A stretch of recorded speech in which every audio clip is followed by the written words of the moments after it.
coming in after 12 o'clock and the news breaking about Leeds versus Liverpool, more accurately, Liverpool versus Leeds. That is to come. We will have a little bit of chat about that towards the end of the show. We've got some excellent work done as well that John's been up to. John, do you want to let the listeners know? Yeah, 2 or 3 weeks ago now, people will have seen the latest in Nivea Men's Dear Liverpool videos. They've done 5 now. They're absolutely brilliant, and this latest one, no exception. It's all to do with the Anthony Nolan charity and a donor who met a match for the first time at Anfield, and it was a really special video. It's been around everywhere, I'm sure as everyone's seen it. So we just want to give that a big push, but obviously the charity and they're always looking for new donors and things like that, a big push. So we've given all of the middle segments over to Anthony Nolan and to Nivea Men as part of this campaign. So speaking to Ethan and Libby, who were the 2 stars, obviously, along with Alison Becker to a lesser degree of the video. And then we've got Rebecca from the charity itself, just a bit more information on how people can get involved and donate either blood or stem cells or of course, financial donations as well. So yeah, I've done both of those, really enjoyed them, and hopefully everyone will too. Indeed, it is on its way through to you. That is coming as well. As comments are coming in, as we're doing it, saying that we've that the game is postponed against Leeds. Yes, indeed, we know that. We'll have a little chat about that towards the end. The other thing that's happening as well, whilst we're recording this, or around the time we're recording this, is the managers are meeting with the Premier League as well to discuss the general issue around the fixtures and where we're all up to on that. But we'll park all of that for now because we'll talk about Mike Bankole, what became an absolute banger of a football match. It was cold at Anfield, Mike. I'm not going to lie to you. The rain on the way in to Anfield was torrential. It all felt very onomatopoeic. It all felt as though it was all going to go badly wrong in one way or the other. And then Leicester scored the 2 goals that they scored. But what a performance from Liverpool. What fight they showed, and what a fantastic night we had in the end. Yeah, it was an unbelievable night. Like, I think with League Cup games, we all go into those games with less pressure as fans because they're games to enjoy. You know, we don't have, listen, we know the importance we have when it comes to Champions League and Premier League. Those are our priorities as a club. And just yesterday, just what a laugh that was. Like, Paul Gorst has a thing where he says the League Cup is more fun than the FA Cup because you get evenings like that.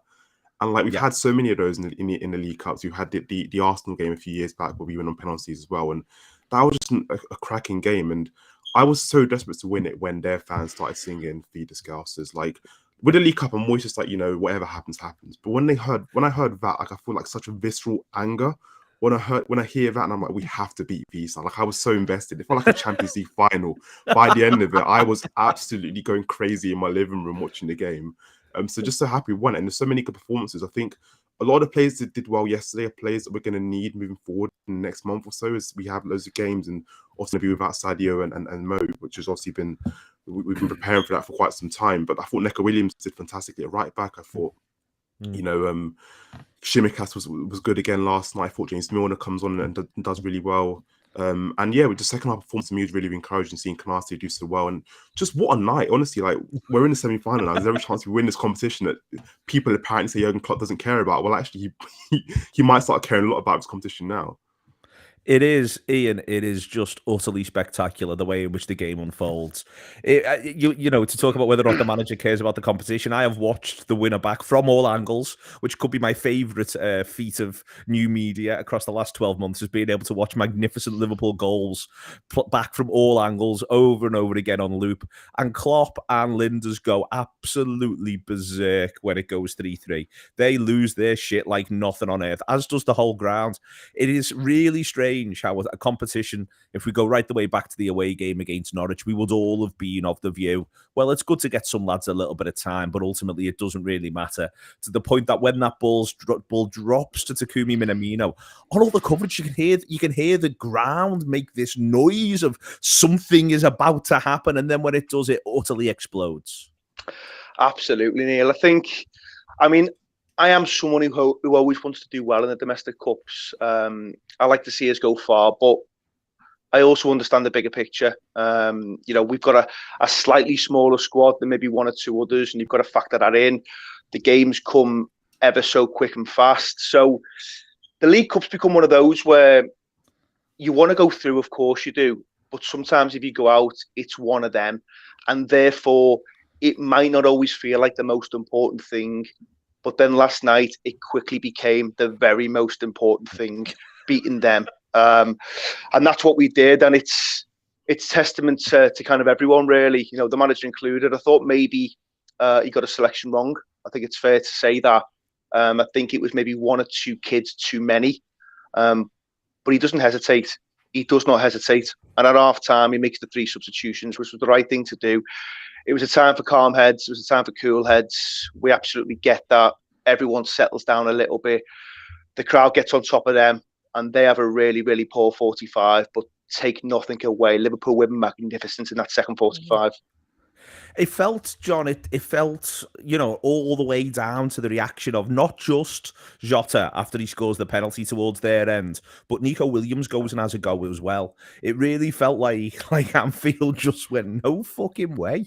Absolutely not today. We're not. And that was matched. I think the manager's substitutions, you know, you get I always say this with the manager, I think at times, like he'd almost rather not pick a strong bench, because once he's playing a football match, he wants to win that football match like nothing on earth. Like if you've had his life, that's the thing that happens. The idea of resting anyone, you know, I reckon if he'd have had Salah and Mane on there, they'd have been on at half time. And that's where he sort of ends up mentally, you know. The only bit of lip service to there's a bit of fixture congestion piling up with Shimikas coming off with 10 to go. Everything else became, how do we win this game? Because my God, we've got to send these home miserable.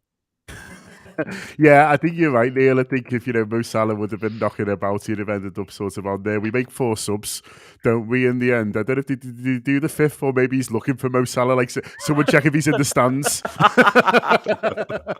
Yeah, I mean, either him or Mane come to watch him, so I'll throw him on. But yeah, I mean, the winners, aren't they, and the competitors. And like Mike says, that, you know, the atmosphere around it just sort of spikes you into, you know, going from, I'm not too bothered about this, to suddenly this is the most important game that Liverpool have ever played in their existence, and that's sort of, you know, where we all sort of ended up, really. And yet it was some let off, because it was similar to Wolves in that you think there's one in it for us, and then just when you think it's gone, something wonderful happens. And I mean, I don't know how he's got so much space, you know, there. I mean, indeed, he misjudges the header, doesn't it? I think basically what happens, but it's unreal how much space he finds himself in, considering it's that stage of the game.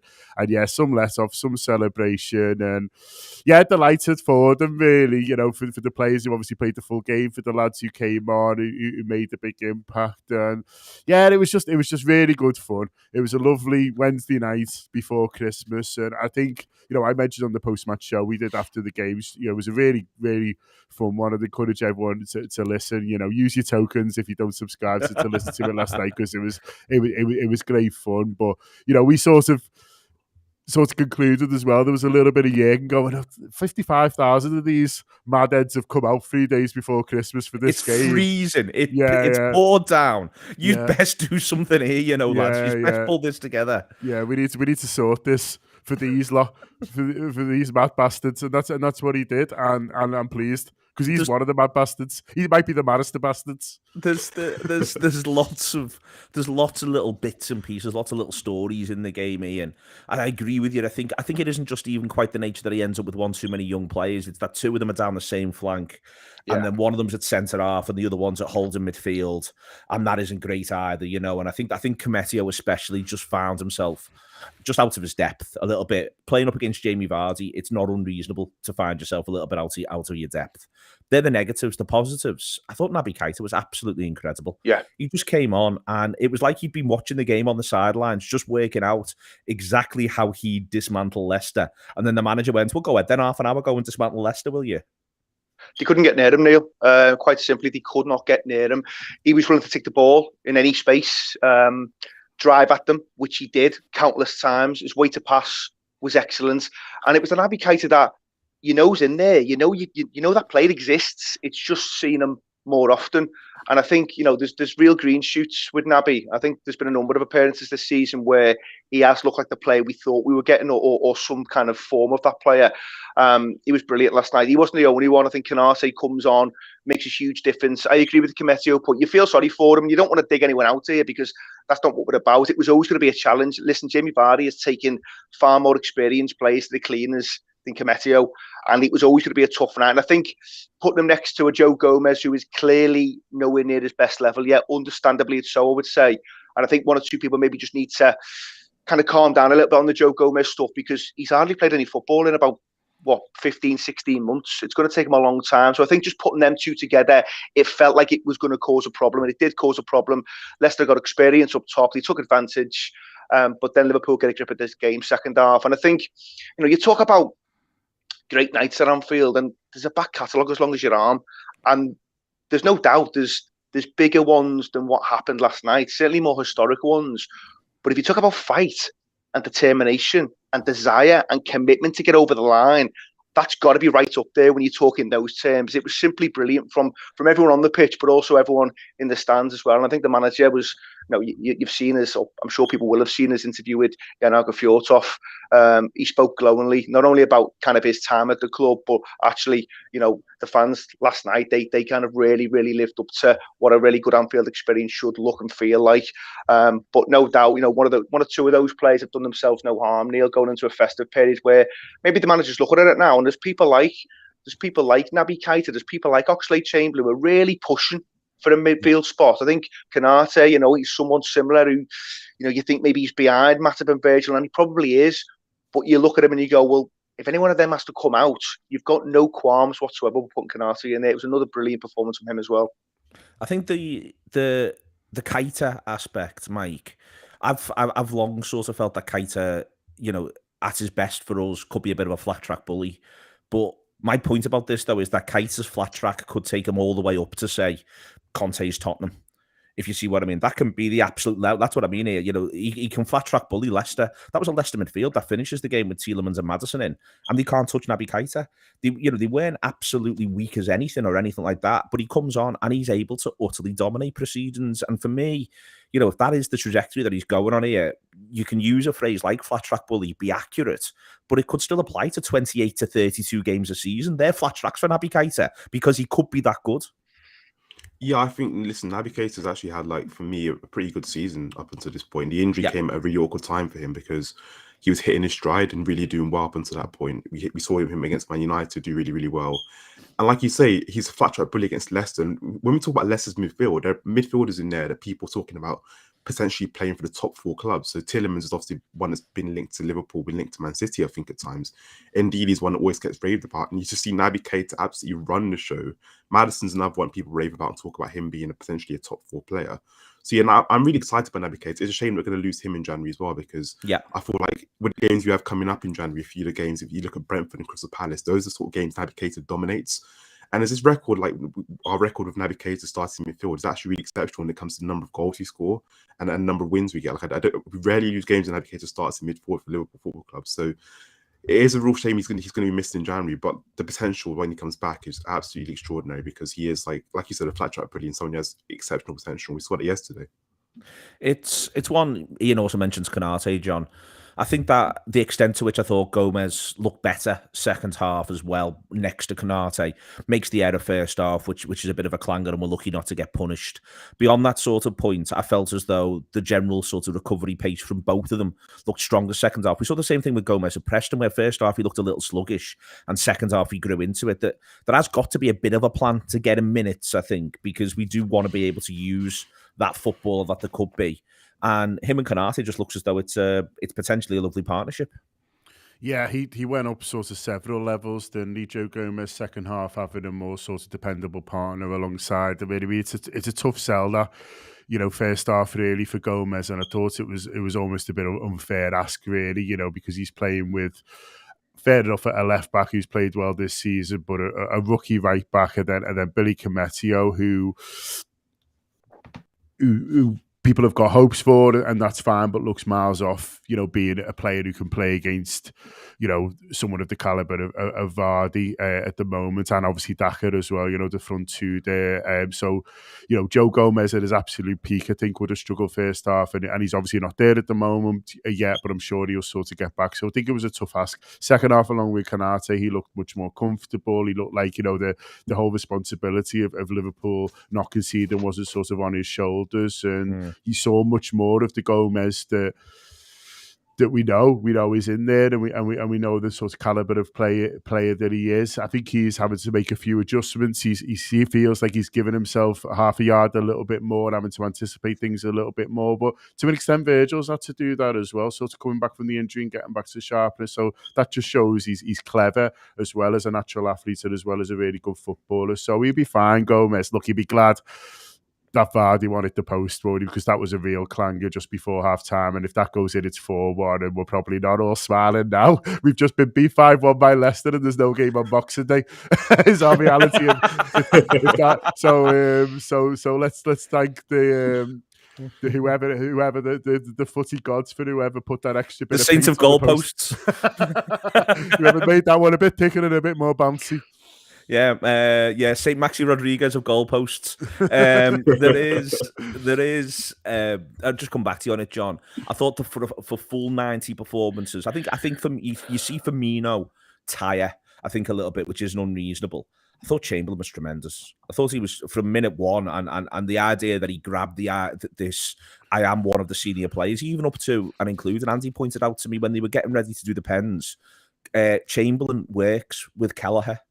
He does a little thing where he fires some balls at Kelleher, ones that are hard enough to make him feel like he's doing something, but easy enough for him to be able to get. Do you know what I mean? And I just thought little things like that to see from Chamberlain all the way through the match. He wants to be, I think, a leader within this team. To do that, he needs to get the games, but at the minute, he's never letting anyone down when he gets on the pitch.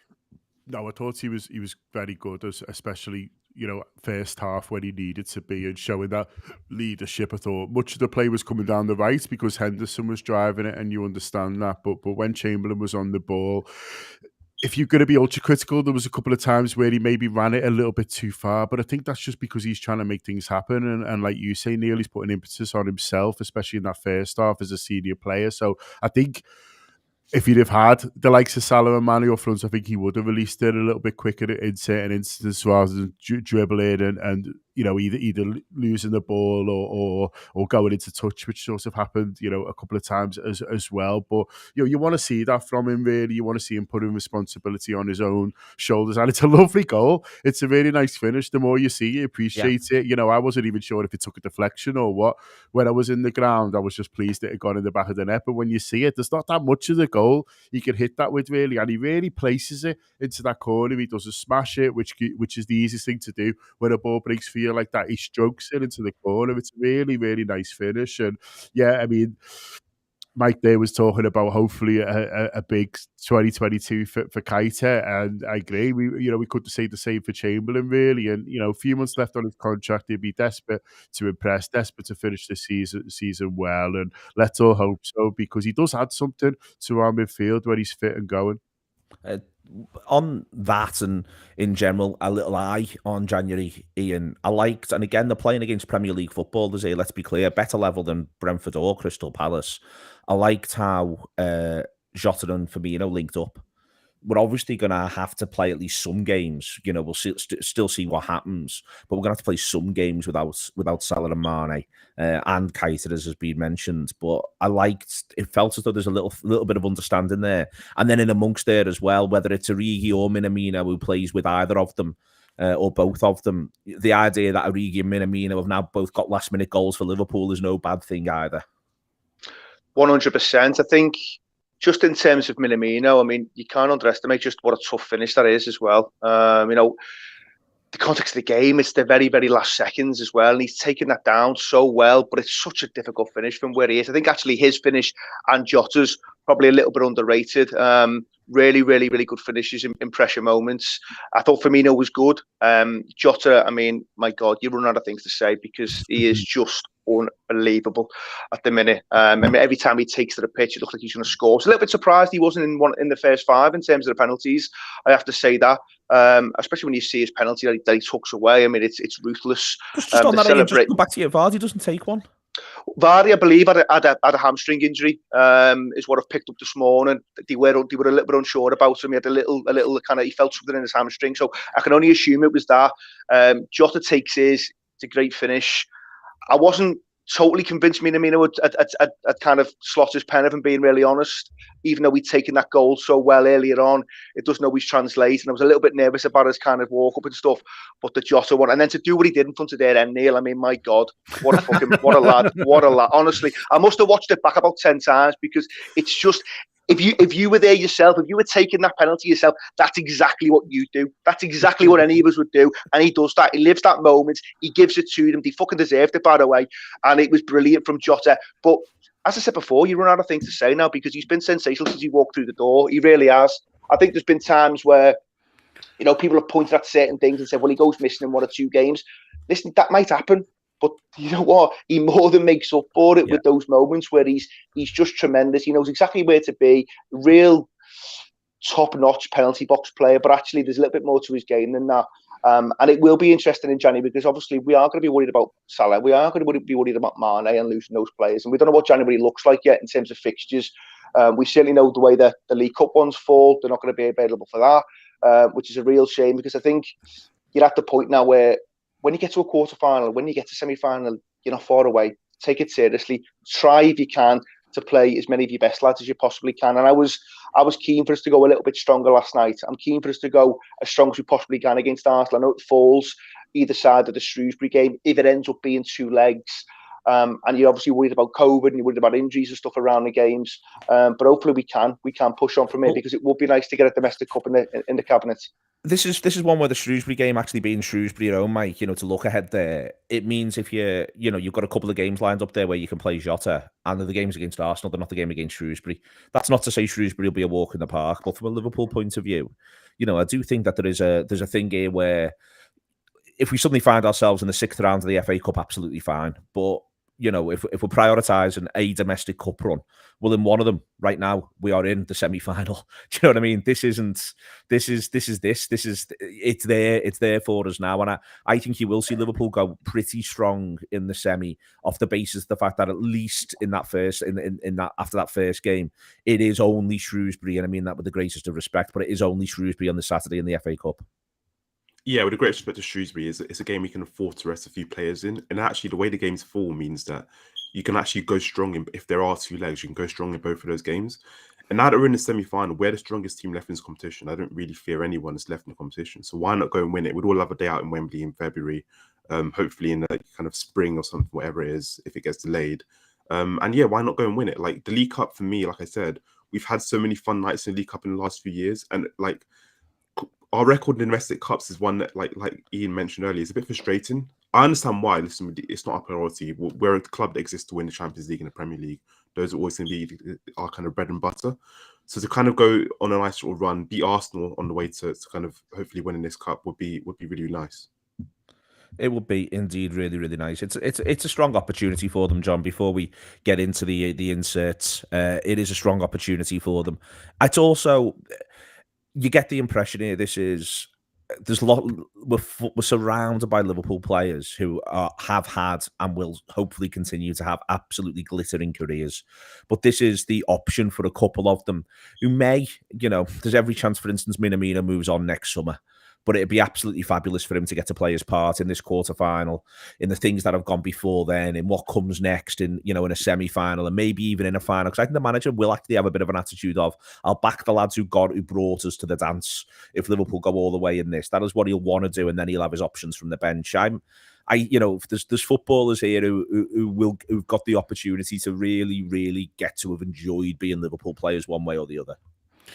Yeah, Kelleher's the interesting one. If he gets to the final, what he sort of does with him, because he's obviously, been the hero of the quarter and been there all the way through. So I think he'll go pretty strong, especially if if he gets to the final, he's going to be up against Tuchel or Conte, and I just don't think he'll be able to help himself in terms of wanting to win that game and win the trophy. So I think there might be a few lads a little bit disappointed. But listen, if they are disappointed, by the final, then in terms of the team selection, as you say, Neil, they can still reflect on what they've done to help the team get us there. If indeed we do get past Arsenal in the semi-final, which won't won't be straightforward at all, because you want Liverpool players to have big nights, don't you? You want Liverpool players to be able to look back on their career and say, well, that was great for me. Yeah, I did that, and that was what's been really nice about the couple of the cup runs recently. We haven't gone on to win it, but there've been the great game against Everton, at home with the Curtis Jones one, and lads like Chiravella who've been knocking around the club for quite a long period,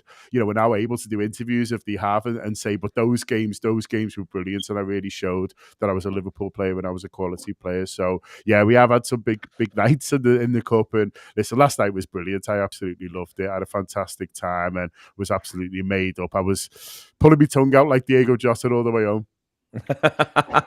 Absolutely fantastic stuff. Thank you very much for your comments coming in. We'll do a little bit more of them in a couple of minutes or so. We're going to have a chat about the Leeds game being postponed. But before then, John spoke to Libby and Ethan from the Nivea Men video, Dear Liverpool, around Anthony Nolan and the charity and all the fantastic work that it does. And then also we've got Rebecca Pritchard from Anthony Nolan to discuss all their brilliant work. Do take time, have a listen to this. Thanks a lot to John for doing it, and also for Libby, Ethan and Rebecca for all giving up their time as well. It is the Anfield Wrap Live. If you're not able to listen to that as the podcast, we're just going to flip back round now and we'll be talking about Leeds United. So welcome back, and we are joined by Mike, by Ian and by John. And Mike, the Leeds game being postponed, there's a lot in the comments and I'll go through it a little bit. The first thing is that ultimately it's going to be frustrating that we're not going to get to watch a little bit of Boxing Day football. But this is just sort of the reality of the situation as it is at the moment. Leeds were already on the last legs with an injury crisis. It won't take that many COVID cases to get them under the numbers where they're unable to fulfil the fixture. Liverpool get a little bit more rest. We'll find out when the game's rearranged for. At the minute, there's so many variables. I think we've got to try to at least take Leeds United's actions in good faith. Yeah, absolutely. I think Leeds squad has been stretched for quite some time, not because of COVID, just because of injuries. I think the team that they fielded last week against Arsenal, they had like 16-year-olds on the bench. So there was also a possibility if they were struck with a few cases, and I think that's been obviously made quite clear. And obviously they wouldn't be able to fulfill the fixtures they had coming up. And look, for us, obviously, a bit gutting. We've had a lovely night last night, and we wanted to have a lovely night on Boxing Day. From a selfish perspective, it was a perfect time to play Leeds. They had no Bamford. Rafinha's their kind of main player at the moment. Calvin Phillips, I think he might be out. I'm not entirely sure, but they have injuries in key positions that meant that they were there for the taking on Boxing Day. Hopefully, it would have been a nice kind of day to go to Anfield and see Liverpool win again. So it is a big blow, but I do feel for Leeds, and I feel like the problem I've had with the COVID situation is that there's been a lack of transparency. So we don't know what's going on. So with Leicester, for example, yesterday, I had no idea which players had maybe recovered from COVID, what had happened. And listen, I'm not saying I'm entitled to that, but it does really help make things like you're able to have a bit more compassion for clubs if you know maybe who's missing and what's been the circumstances around the games being called off, because these games have literally been called off last minute in some cases, like literally 2 hours before kickoff. So it's obviously not ideal for traveling vans, not ideal for so many people. And that's what's irking me. But I think it's obviously really, really clear that they were in no position. Last week, there was a case you could make that they shouldn't have played last week's game. And obviously, like this week, they've had a few COVID cases, and it's just unfair to play the game. But obviously, gutting for us, we can't watch the Reds play on Boxing Day. Yeah, I mean, there's comment there from Pratik. I'd rather have points on the board than games in hand, and that is always true. Ian, games in hand are a bit of a nightmare. I never like seeing them creep up there. We've got already a 3-point gap to Manchester City. They play Leicester on Boxing Day, and we've just discovered that Leicester are a dreadful card-carrying members of the Conservative and Unionist Party. So we can, that will probably only go one way. There is within this, that there will be a little bit of scoreboard pressure on Liverpool around this. And as Mike said, it would have been a good time to play Leeds in general. The one saving grace for Liverpool, and I would say for in general as an exemplar, it's the 23rd of December. That game's been cancelled for the 26th of December. So Liverpool can modify training arrangements accordingly, recovery arrangements accordingly. They can look after themselves a little bit, is what I'm saying, in preparation for that game against Leicester.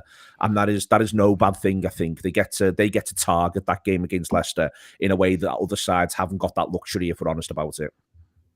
I think that's really fair, Neil, and the fact that it is a few days notice. I mean, it does everyone a massive turn, to be honest. I mean, you don't want to be a Leeds fan and travelling on Boxing Day and finding out, hours before the game that it's off. I remember going to a game at Villa Park a long time ago and on Boxing Day and getting there. Different reasons, obviously, got called off. It's nobody laughs at. So it's been done in what you would say is probably the right spirit. Nice and early. It's up front. Obviously, the transparency thing that Mike mentioned, I think it's an important issue. So when Leicester talked about some of their issues, maybe a week or two or so ago, they talked about 9 players, I think it was, not being available either through injury or COVID, and that always felt a bit wishy-washy and a bit woolly to me. And I think you do need a little bit more transparency on it, because it feels like 1 or 2 clubs might be getting away with it a little bit. I think it's fair to say.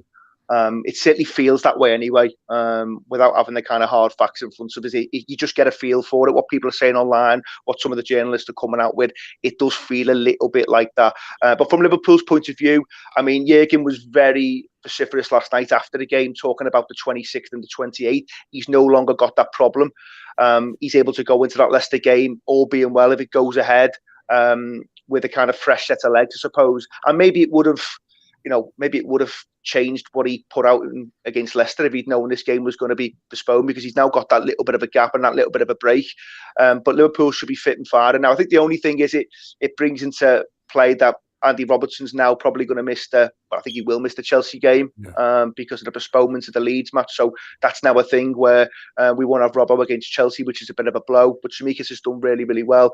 But yeah, Liverpool have got time to be looking at this Leicester game. Now, I think from Leicester's point of view, it's interesting what they do, because they've now got the 26th and the 28th. What do they do against City? What do they do against Liverpool? Where are they putting their chips in this one? Because they haven't got a squad. We know they've got injuries. They're still missing players last night. They picked up 2 other injuries last night. Yeah. Obviously, there's the Pereira one, which, if you look at that and you're being really honest about it, if there was VAR, I would have feared for Tyler Morton last night. When he was going in for it, and I went red card. Before he even hit him, I went red wild. card. I mean, it's virtually waist high. I mean, it's fucking wild. He's done him big time. It's one of mine now. So he was out. He was out of control. But listen, hopefully it falls for us. But I do agree with you, Neil. I don't like the fact that we're going to be a game behind and therefore potentially 6 points. It does feel like, of all the teams to be chasing, Man City's not a team that you really want to be chasing down, given what we've seen in recent weeks. So from that point of view, it's a bit of a blow. But Jürgen might just look at it and go, listen, we've got a little bit more rest here. We can really go into that Leicester game. And by the way, hopefully put them to the fucking sword, because yes, we knocked them out last night, but hopefully there's more where that came from. Let's hope there is more where that came from. The thing on Leeds, John, I still think that one of the issues in amongst all of this is, around the vaccination rates of the players at various clubs. The good thing that we all know about Leeds is, as a club, top to bottom, it's been publicised last couple of days, they've got a 100% vaccination rate. So they've done everything they can, and they seem to have a strongly sort of responsible attitude towards it. So I think from Liverpool's point of view on this one, I think we do have to presume good faith. I think there are aspects of bad faith responses, i.e. if a club's vaccination rate is nowhere near high enough on the one hand. On the other hand, if clubs are just having a little look and thinking, you know what, might suit us not to play this one, and the managing to sort of get round the Premier League sort of panel on it, you do worry about that. But I think for Leeds, I think we do. And listen, if there was any reason to find any way to doubt the city of Leeds in any way, shape or form, I would be all over it. I would be absolutely all over it. But in this instance, I think you have to presume good faith around this Leeds team. Yeah, I think you've got to put yourself in someone else's shoes in these situations and say, well, if we were Leeds United and we were Leeds fans or involved in the football club or whatever, and we had their injury list, and then suddenly you've got COVID cases on top of that, then what sort of football team are you able to put out, in this game? I was going to say against a team like Liverpool, but against anyone in the Premier League, really, they're really struggling to put any sort of team out, really, without throwing kids on. I think they were the ones who had a 15-year-old on the bench, didn't they? Yeah. Recently, and so you're starting him, aren't you? Basically, if things have worsened since then, and him or Lee Chapman, toss a coin. yeah, you got it. You're 15 or 50. Which way do you go? Which way do you go on it? Do you know what I mean? 60 one half an hour of the other, John. That's what I'd do. Chapman to see it out. Chapman's elbows, fucking hell. No one needs that. Yeah, I listen. Yeah, I mean, it's not right. So the only body like that you want to see dished out over Christmas is on the board games, isn't it? You know what I mean? On Christmas Day with your family. So I think you've got to be fair and say you were in a tough position. If it's got tougher, then it is, and I'm sure. You know, there's other games. It's not the first game that's been called off, has it? And some of the other ones sounded a little bit dodgier to me when you're hearing about players who've not been vaccinated having to sort of isolate because of that. Really doesn't sort of sit right with me personally. But on this one, it does look like something where nothing can really be helped. And I think that's what the Jürgen and the boys will accept as well. They will indeed accept it. So there will no game against Leeds United. Loads of good comments, by the way, coming all the way through on the live, all the way through here. A lot of people sort of thinking bring it on in January. Haven't seen what the boys are capable of.